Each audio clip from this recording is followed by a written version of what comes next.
Mesdames et messieurs, bonsoir. Nous sommes contents de vous retrouver ce lundi 10 février 2025 pour parler autour du droit et de la culture. Vous avez avec vous Nietzsche Paul, qui est bien sûr le présentateur de l'émission La Voix des Droits. La Voix des Droits, c'est une émission qui vous permet de rester connecté avec les actualités juridiques et aussi les actualités culturelles. Ce soir, nous aurons l'opportunité de recevoir différentes personnes de différents domaines pour discuter premièrement de l'histoire des Noirs, deuxièmement des conflits en République démocratique du Congo. Déjà, je vous demande de partager les informations et aussi de nous faire des petits commentaires un peu partout sur les réseaux sociaux. Bien avant, chers internautes, je dois vous dire que ce mois de février marque bien sûr le mois de l'histoire des Noirs. Pourquoi est-ce qu'on célèbre ce mois comme étant le mois de l'histoire des Noirs? Eh bien, je dois vous avouer qu'en février, dans plusieurs pays, cela nous permet de mettre à l'honneur la communauté noire tout en rappelant les luttes et les figures qui marquent cette histoire. C'est une histoire qui remonte à 1926 lorsque l'historien afro-américain Carter Woodson a instauré la semaine de l'histoire des Noirs, choisissant février en raison de son anniversaire et aussi des anniversaires de Frédéric Douglass et Abraham Lincoln, des figures essentielles de l'abolition de l'esclavage. Aujourd'hui au Canada, on célèbre encore le mois de l'histoire des Noirs un peu partout à travers le monde. Mais dites-vous, est-ce qu'il y a des étudiants qui sont en droit à l'Université Laval ou un peu partout qui parlent bien sûr de l'histoire des Noirs, de la situation des personnes étudiantes noires, mais aussi de leur évolution au sein de la société? Eh bien, ce soir, nous allons parler de l'histoire des étudiants et étudiantes noirs de l'Université Laval, un peu partout à travers le Canada ou bien le monde. Et pour cela, nous avons deux personnes que j'estime très importantes pour l'Université Laval, parce que ce sont deux responsables de l'association étudiante des étudiants et étudiants noirs en droit de l'Université Laval. Eh bien, bonjour, comment est-ce que vous allez? Bonjour Nidjar, d'abord avant tout, merci beaucoup pour l'invitation. C'est tout un plaisir. Donc, mon nom est Dylan Misidor. Je suis le président de l'Association des étudiants noirs en droit de l'Université Laval pour l'année scolaire 2024-2025. Donc, c'est un plaisir d'être ici avec toi aujourd'hui. Plaisir partagé, Dylan. Eh bien, tu t'es fait accompagner et nous allons écouter ton accompagnatrice. Bonjour à tous. Merci de l'invitation. Mon nom, c'est Alice Villeneuve. Je suis la vice-présidente aux finances pour l'année 2024-2025 et je suis l'ancienne présidente de l'association de l'année dernière, en fait. Donc, merci beaucoup pour cette invitation. On est très contents d'être présents aujourd'hui. Super, merci. Eh bien, dites-nous, c'est quoi en fait l'association dont vous représentez? Donc, l'Association des étudiants noirs en droit du Canada, il faut savoir que c'est ça qui existe d'abord et avant tout. Chaque université qui a une faculté de droit, ou presque, en fait, a un chapitre de cette association-là. Et nous, on représente en fait l'Université Laval, donc le chapitre de l'Université Laval plus spécifiquement. Donc, notre but, notre mandat, en fait, c'est vraiment de mettre en valeur d'abord et avant tout la communauté noire.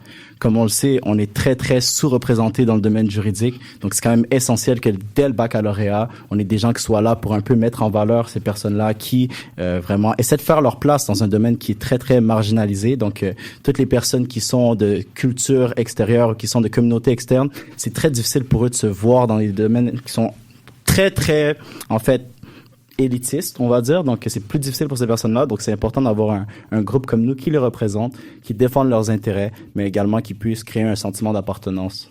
Puis j'aimerais rajouter aussi qu'on fait beaucoup d'activités de sensibilisation. Ça, c'est quand même une phase importante de notre association parce que comme Diane disait, on est sous-représenté. Donc nous, ce qu'on veut faire, c'est de nous faire entendre et surtout que les gens puissent connaître plus notre association pour aussi comprendre nos enjeux là, reliés à qu'est-ce qu'être un étudiant noir dans la faculté de droit à l'Université Laval, là, qui est un chapitre francophone, puis comment on s'y prend, puis comment aborder ces enjeux-là sans nécessairement froisser tout le monde, peu importe. Fait que c'est vraiment intéressant là, de faire des activités de sensibilisation. Puis des fois, il y a des élèves qui sortent de là en nous disant « Hey, on n'était pas au courant, merci beaucoup, merci de nous faire découvrir ces options-là. » Merci infiniment. Déjà, moi, en tant qu'étudiant en droit, je me dis, étudier le droit, c'est déjà difficile.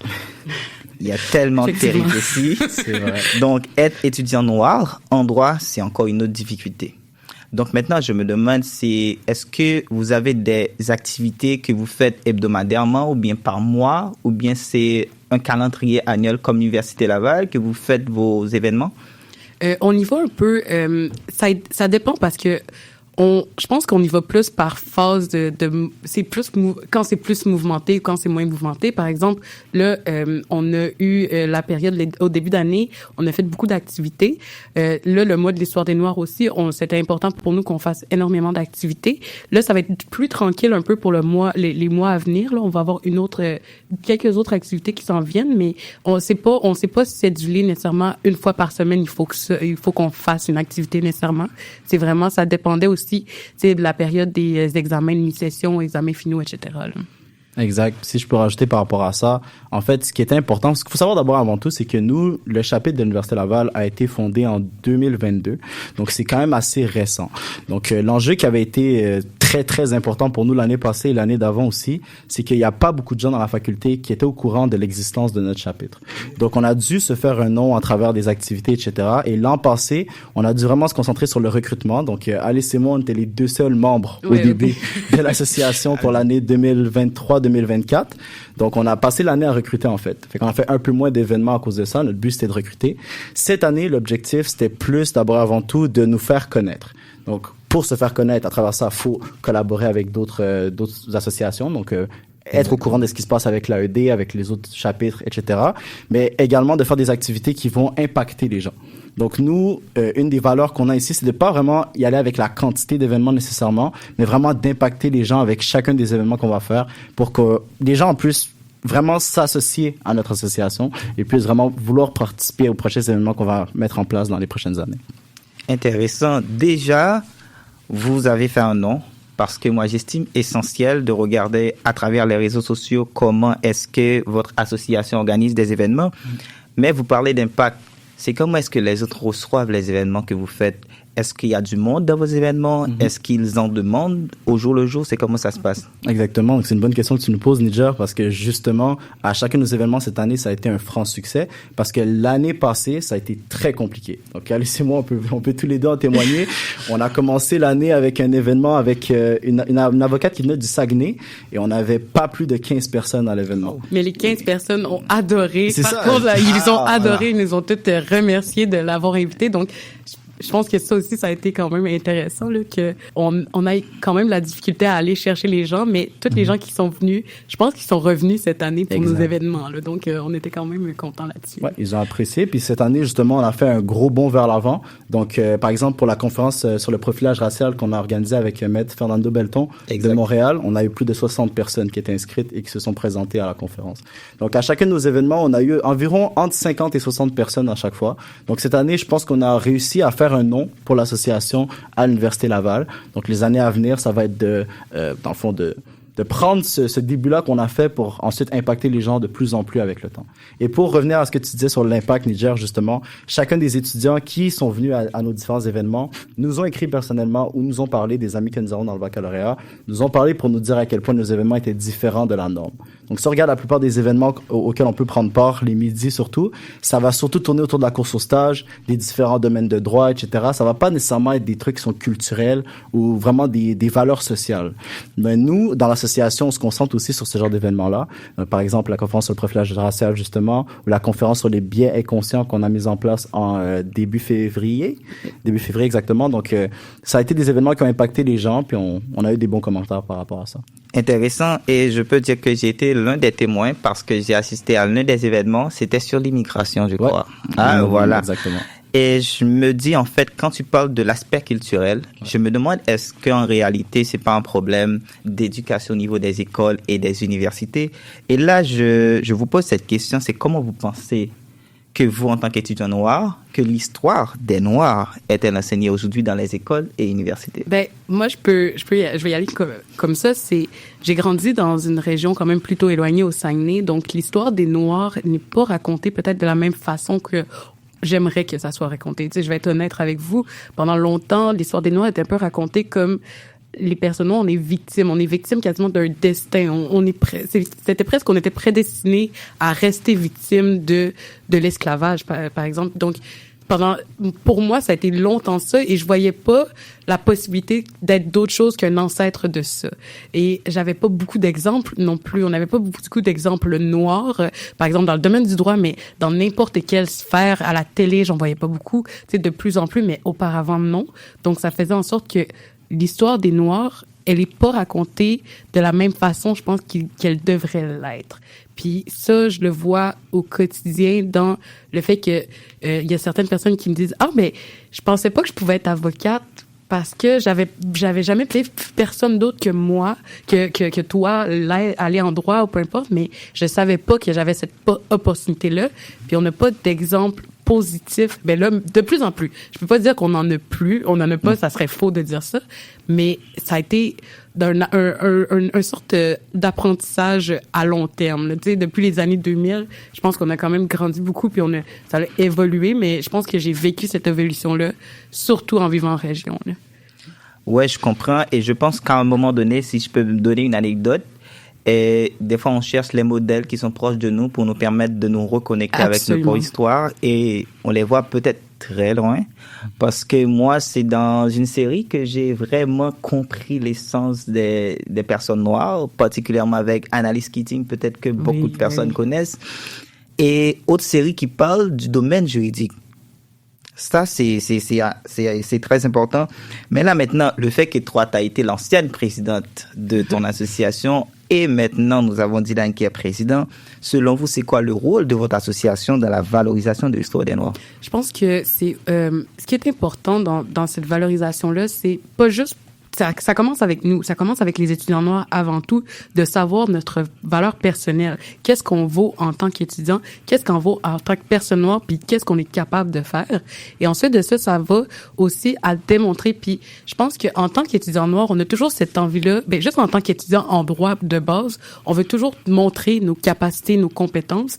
Puis en tant qu'étudiant noir, on veut encore plus le faire, on veut encore plus le démontrer. Puis parfois, je pense qu'on s'essouffle là-dedans. Fait que je pense que ce qui est important, c'est surtout et avant tout d'essayer de faire en sorte que les gens qui nous entourent puissent voir d'où qu'on vient puis pourquoi des fois on s'essouffle peut-être trop à vouloir trop se montrer, trop prouver. Puis je pense que c'est ça aussi notre rôle là-dedans, c'est de dire regardez, vous pouvez pas dire certaines choses pour cette raison-là, vous pouvez pas faire certaines choses pour cette raison-là. Puis nous, ça nous dérange ou peut-être ça nous dérange pas, mais nous, on a ces enjeux-là qui sont derrière nous. On a c'est juste l'enjeu de nos cheveux, avoir des dreads, avoir des tresses, à des entrevues, je sais pas si j'ai un afro ou non, je sais pas comment on va être perçu, tu sais. C'est des petits enjeux comme ça qui peuvent, pour des personnes blanches, ne pas être des gros enjeux, mais pour moi, encore à ce jour, j'hésite à savoir est-ce que je vais porter des tresses, est-ce que je vais... Tu sais, c'est ta propre personne que des fois, tu poses une question là-dessus. Là. C'est ça, des fois, tu te questionnes sur ta propre liberté pour savoir exactement est-ce que je fais bien, je fais pas bien. Et là, c'est pas une question d'estime de soi, je dirais, mais c'est plus une question de noir. De valorisation. Ouais, je pense que chaque personne noire a une estime de soi, mais est-ce qu'il se valorise aussi auprès de ses pairs?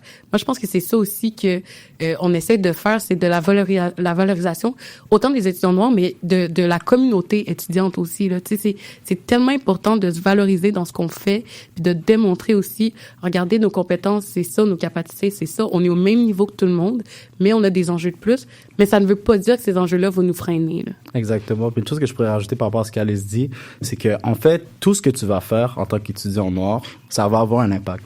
Absolument. C'est pas obligé d'être quelque chose de concret. Juste le fait que tu te lèves chaque matin, que tu viens à l'université, t'es une histoire, t'es en fait un exemple pour les prochains, t'es un exemple pour tous. Donc, quand on parle de valorisation de la personne noire ou de l'histoire des Noirs en général, je trouve que juste le fait d'avoir des amis autour de toi, exemple, à qui tu montres comment ça se passe chez toi, à qui tu fais goûter, exemple, les plats de chez toi, juste ça, c'est des petits morceaux, en fait, qui recollent, en fait, un gros puzzle qui est ton histoire, ta communauté, ta culture. Donc, je trouve qu'à travers certains événements aussi, c'est possible de le faire. Donc, par exemple, l'année passée, en avril, et c'est un événement qu'on va refaire d'ailleurs cette année, c'était la dégustation, en fait. La dégustation de plats étrangers. Donc, ce qu'on a fait, c'est qu'on a commandé de la nourriture haïtienne l'année passée pour faire goûter à tous les étudiants dans le baccalauréat. Je m'invite déjà, hein. Ben oui. Et on avait fait du foufou aussi. Nice. Pour faire découvrir ça. Les gens étaient très contents, là, avec des quiz, des caoutes. Ça avait été une belle activité. Ah, super. Et pendant que tu parles, en fait, et Dinal, sur l'affaire de l'éducation, si je m'en souviens bien, l'histoire des Noirs, en fait, c'était pour l'abolition de l'esclavage et l'accès à l'éducation. Exact. D'ailleurs, ces personnes et ces figures emblématiques ont été à l'université, il y en a qui ont fait la maîtrise, doctorat et j'en passe. Mais l'idée derrière tout ça, c'est que à chaque fois que quelqu'un en tant que noir fait un truc, on le fait pas pour soi-même, on le fait pour toute la communauté. Absolument. Exact. Donc là maintenant, est-ce que selon vous, toutes les personnes qui viennent à vos événements se disent je suis noir, je vais revenir à l'événement de l'association, ou du moins je vais faire en sorte de prôner l'idéal de la communauté noire qui est de toujours s'engager, de toujours faire du succès, de toujours montrer qu'on est capable de le faire et on le fait, ou bien et dans ta tête, dans vos têtes, vous pensez que l'idéal c'est juste qu'on vient, on fait les événements, on continue à organiser l'événement. Donc selon vous, c'est quoi la vision même de votre association? C'est comment vous voyez dans 5 ans, dans 10 ans une transformation au sein de la société? La façon que je le vois personnellement, c'est que notre travail, c'est de planter une graine, en fait, dans chacun des étudiants qui prend part à nos événements en général, et que à travers ce qu'on va faire dans nos événements ou bien dans nos activités, etc., il y a quelque chose qui va se faire sur le long terme chez la personne. Donc, une chose que j'aime bien par rapport, par exemple, à la conférence sur les biens conscients, c'est quelque chose que, dès que tu en as pris conscience, après, il y a un travail à faire. Tu comprends? Exact. C'est pas quelque chose que nous, on va faire l'événement et puis ça va partir du jour au lendemain et puis on a fait notre travail, ça finit là. C'est quelque chose qu'on a fait. Les gens se sont rendus compte, en fait, des biens conscients qu'ils peuvent avoir. Et par la suite, en fait, avec le temps, avec leurs expériences, avec les gens qu'ils vont rencontrer, ils vont mettre en application ces, en fait, expériences qu'on leur a données par rapport à ça. Donc, notre rôle dans l'association, est-ce qu'on va se mettre la pression pour make sure que toutes les personnes à qui on a parlé, ils vont vraiment mettre en application ce qu'on a appris? Ça, je pense pas que c'est notre rôle. Notre rôle, c'est vraiment d'initier les gens à notre culture, notre communauté, les difficultés auxquelles on peut faire face, qui sont différentes des autres communautés, etc. Et par la suite, ces personnes-là, l'information qu'ils ont reçue, c'est eux qui vont faire ce qu'ils veulent faire avec cette information-là. Intéressant. Je sais pas si tu dois ajouter quelque chose. Et en fait, il m'a enlevé les mots de la bouche. J'allais dire que je pense que c'est une réflexion qui est propre à chacun. À la minute où que tu rentres dans une pièce, tu écoutes la conférence, l'information que tu as reçue, ben c'est propre à cette personne, comment qu'il veut l'utiliser. Puis justement, les biens conscients, maintenant que tu as conscience de certaines choses qui ne se font pas, c'est à toi de voir est-ce que je prends l'information ou je l'enlève. Ça, nous, c'est pas nécessairement notre rôle, c'est vraiment personnel à chacun. Mais au moins, d'avoir la possibilité d'avoir une réflexion sur ça commence déjà, c'est déjà un beau départ. Ok, super. Je rappelle aussi à nos internautes que nous avons les représentants de l'Association des étudiants noirs en droit de l'Université Laval. Mais là, la question est la suivante. C'est comment est-ce que vous pensez que le droit peut-il être un outil très puissant? C'est un outil extrêmement puissant, comme tu l'as dit, mais on a des exemples concrets, en fait, qui montrent pourquoi le droit peut nous aider dans le combat, en fait, de la communauté noire. On peut voir avec l'arrêt Luamba. Donc, en fait, c'est une décision qui a été rendue récemment que Maître Fernando Belton, justement, qu'on avait invité à plaider à la cour d'appel. Donc, et qui a reçu un prix récemment, là. Ben oui, en fait, il a reçu le prix, un prix en droit criminel, justement, par rapport à cette décision-là. Donc, en fait, c'est une décision qui a invalidé, en fait, pour l'instant, l'article 636 du Code criminel, si je me rappelle bien. Donc, c'est un article qui permettait, en fait, aux policiers de faire des arrêts aléatoires sur la route. Mais on a pu démontrer, grâce à, justement, la plaidoirie, etc., les preuves que Maître Belton a apportées, que des fois, ça pouvait être un vecteur de profilage racial. Donc, les policiers, ce qu'ils vont faire, c'est qu'ils vont arrêter les personnes qui ont l'air suspectes. Mais comment on peut déterminer qui a l'air suspect? Des fois, on va arrêter quelqu'un parce qu'il y a des dreads, justement, comme Alice l'a dit. On va arrêter quelqu'un parce qu'il y a un capuchon, il a l'air suspect. Mais souvent, ça retombait, en fait, sur les personnes noires. C'était ça le plus gros problème. Donc, ça, exemple, le droit qui va changer, en fait, cet article-là du Code criminel qui était jugé inconstitutionnel. Maintenant, ça peut amener un changement au niveau du profilage racial au Québec. Exact. Et au Canada en général Mais aussi. c'est ça. Puis je pense aussi qu'il y a un aspect tellement important de ce que Dylan il dit, c'est juste par rapport à nous deux en tant qu'étudiants là, en droit, là, Maître Fernando Belton, il est un exemple pour nous.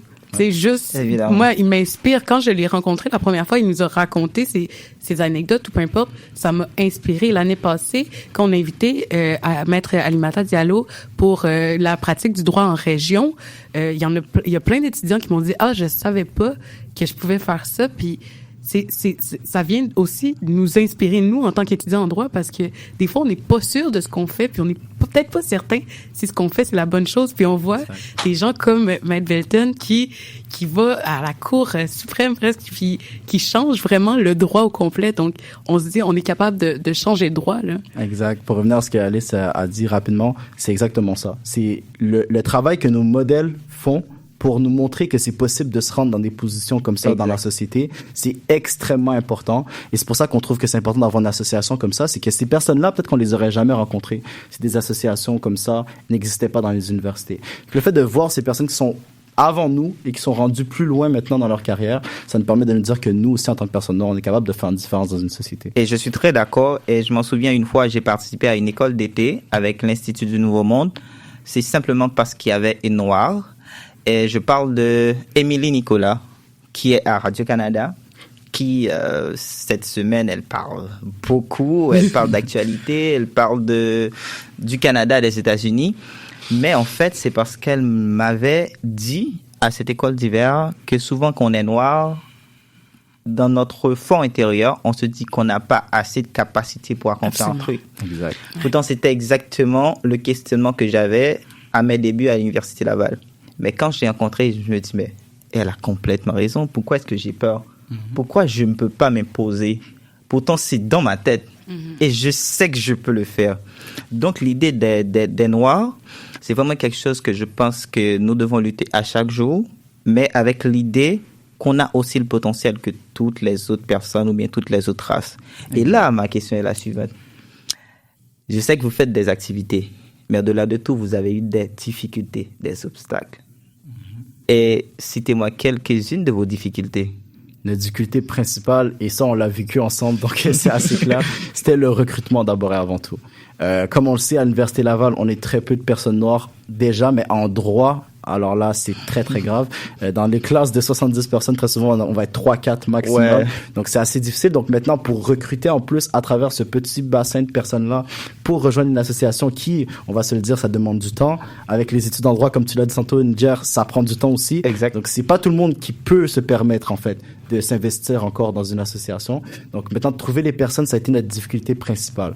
Mais maintenant que ça, c'est de côté, on a d'autres difficultés, bien sûr. Puis, allez, si t'en as une autre idée, je vais te laisser la partager. Je me demandais si c'était, moi, j'y allais plus du côté personnel des difficultés, là. Mais, tu sais, je me disais, ça ressemblait aussi énormément à ça sur le fait que moi, j'ai grandi au Saguenay. On était 5 Noirs dans toute mon école secondaire.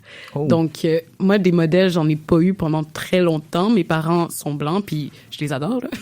Mais, tu sais, c'était des modèles pour moi, mais des modèles qui ne me ressemblent pas nécessairement avec ma couleur de peau. Donc, des fois, je me posais la question si j'étais à ma place. Puis, quand je suis arrivée en droit, tu sais, Lydiane puis moi, on a une session de différence. Je regardais un peu partout. J'essayais de chercher les étudiants noirs, puis là, j'en trouvais pas, puis j'étais comme OK, ben c'est pas grave. Puis tu sais, quand je suis arrivée à Québec, la première fois que j'ai vu une famille complète de noirs, j'étais tellement contente parce que c'était la première fois que je voyais ça. Fait que pour moi, c'était comme des tu te sentais représentée. Ah oui, absolument. Puis tu sais, ça c'était ça qui me manquait, c'était la représentation. Puis je savais même pas qu'il me manquait ça. Puis une fois que ça, j'ai vu que on pouvait être qui qu'on voulait en fait. C'est là que j'ai pu comprendre que j'ai plus à douter de qui je suis, j'ai plus à douter si mes compétences sont les bonnes, j'ai pas à douter si je suis dans le bon bac ou si je fais la bonne chose. Genre, je peux être la prochaine, n'importe qui, le juge de la Cour suprême, je peux être tout un peu, là. Ou bien tu peux être juste toi-même, quoi. Exact. Non, mais c'est ça. Je peux être la prochaine qui va être moi. C'est ça. Pour revenir sur une difficulté, exemple, qu'Alice a eu, moi, c'est pas une difficulté en soi, c'est plus un questionnement personnel. Donc, comme vous le voyez, j'ai des dreads. Donc, ça fait longtemps que je les fait pousser, ça fait partie de moi aujourd'hui, hein, après tout ce temps-là. Mais ça a été une question pour moi avant de rentrer en droit. En général, est-ce que c'est quelque chose que je peux garder? Parce que moi, avant, j'avais entendu que le droit, c'est un milieu très conservateur. Yes. Il fallait bien se conformer avec comment les gens sont, comment les avocats sont aujourd'hui. Donc, pour moi, c'était un gros stress de me dire, est-ce que je vais être refusé dans des entrevues, dans des postes, etc., à cause de mon apparence, à cause de mes dreads. Mais au final, je me suis dit que ce qui est important pour moi, c'est d'être moi-même. Peu importe ce que je fais, mon but, c'est d'être moi-même. Et que si je suis refusé quelque part pour cette raison-là, ben, je sais que cette place-là, en fait, n'était pas faite pour moi. Donc, l'endroit où je vais finir, l'endroit où je vais travailler, les gens avec qui je vais traîner, ça va être des gens qui vont m'accepter pour qui je suis. Pour mes compétences aussi, hein. Faut parler de compétences. C'est pas parce qu'on est noir que les compétences sont pas importantes, hein. C'est très important, les compétences. Mais n'empêche que mon apparence ne peut pas être un obstacle, un frein exactement pour les compétences que j'ai, pour la personne que je suis. Super. Et là, j'ai devant moi deux anciens. Non, Dylan est encore président. Exact. Non, mais je me demande, c'est comment vous organisez les élections. Est-ce que c'est à chaque année comme Laval, on fait les élections, ou bien c'est si vous trouvez des gens, vous faites des élections, ou bien vous... Je peux y aller parce que en fait, moi, j'ai nommé Dylan l'année dernière parce que ce que je me disais, vu qu'on avait eu tellement de difficultés avec le recrutement, je voulais pas donner cette charge-là à n'importe qui pour la prochaine année. Puis je me suis dit, la seule personne qui était là du début à la fin, c'est Dylan, et Dylan a été extraordinaire. Il a été très, très, très, très bon. Moi, je dis souvent, il était très sharp. Puis en ce moment, il est meilleur président que moi, sans aucun doute. Mais ça, c'est très important aussi que, pour moi, tu sais, on n'est pas beaucoup d'étudiants noirs de base. Fait que oui, il aurait pu avoir des élections, mais de toute façon, cette année, je sais pas, c'est Dylan qui choisit comment ça fonctionne, mais pour moi, c'est quand même important là, que je passe le flambeau là, parce qu'on était comme encore un peu chambranlant comme association, je vous dirais. Là, on était encore dans nos débuts. Absolument. Fait que je me suis dit, il faut... Puis c'est pour ça que je suis restée aussi dans l'association pour quand même avoir une certaine transition qui allait être bonne. Là. Fait que je me suis dit, je voulais pas être présidente. Je trouvais que c'était bon 1 an, mais que d'être là juste au cas où que... Puis finalement, je pense qu'il n'y a même pas besoin de moi. Voilà. C'est un peu trop d'éloges. Mais pour revenir sur ce que Alice dit, d'abord, avant tout, Alice, t'as fait un excellent travail aussi, là. Partir toute seule ou à 2 dans une association et finir l'année avec 8 personnes, c'est quand même à elle aussi qu'il faut remettre le mérite. Mais pour ce qui est des élections, de ce que tu parles justement, comme on était en difficulté, comme Alice l'a dit au début, c'était plus difficile pour nous d'aller avec des élections formelles parce qu'il n'y avait pas beaucoup de gens qui allaient se présenter. C'était très difficile de récolter l'intérêt des gens pour l'association. Mais maintenant, justement, qu'on a fait notre nom, que plus en plus de personnes viennent à nos événements en général également, cette année, on pense y aller avec une formelle élection. Intéressant. Donc, on va regarder quelles places sont disponibles et puis on va faire voilà. Donc, Dylan et Alice, merci infiniment d'avoir été présents avec nous. Sinon, je sais que vous êtes toujours à l'Université Laval. Exact. Est-ce que vous avez un message pour tous les étudiants noirs à l'Université Laval? Venez à nos événements. Si vous voulez rentrer en droit, vous êtes capable. On va être là pour vous. On va vous accueillir les bras grands ouverts.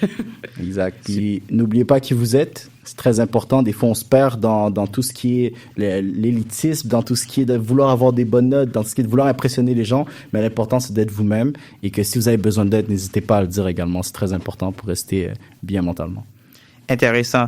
Eh bien, chers internautes, je vous dis que nous avons le potentiel qu'il faut, mais il faut quand même travailler pour accomplir ce que nous, en tant que personne, nous voulons. Déjà, je vous souhaite un très bon mois de l'histoire des Noirs et un franc succès à toutes les activités de l'association. Merci beaucoup, Nidja. Merci pour l'invitation et merci pour le temps. Merci à bientôt. Beaucoup.